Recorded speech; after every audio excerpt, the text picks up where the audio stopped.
Kalau hendak makan ketupat, makanlah di waktu hangat. Kalau hendak mendapat rahmat, jawablah salam saya dengan semangat. Assalamualaikum warahmatullahi wabarakatuh dan salam sejahtera. Nama saya Nur Afifah Fika binti Nur Syahrin. Saya berumur 11 tahun. Hobi saya ialah membaca buku. Apabila saya sudah dewasa, saya ingin menjadi seorang guru. Saya bersekolah di Sekolah Kebangsaan Felda Palu 7.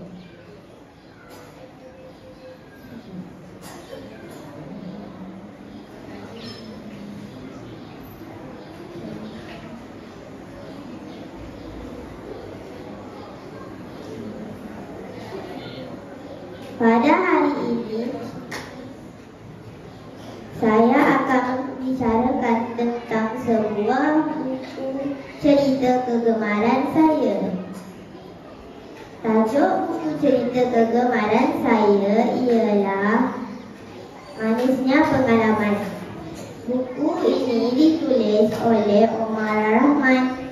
Buku ini diterbitkan oleh Oscar Book International. Buku ini mempunyai 105 muka surat. Akhir sekali, saya ingin mengucapkan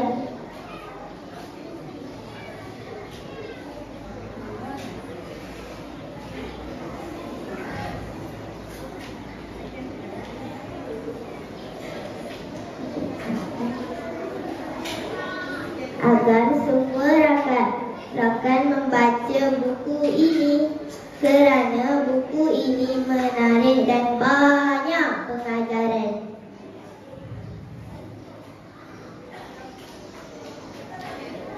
Setelah bacaan dengan fasih, cukup sekian. Terima kasih.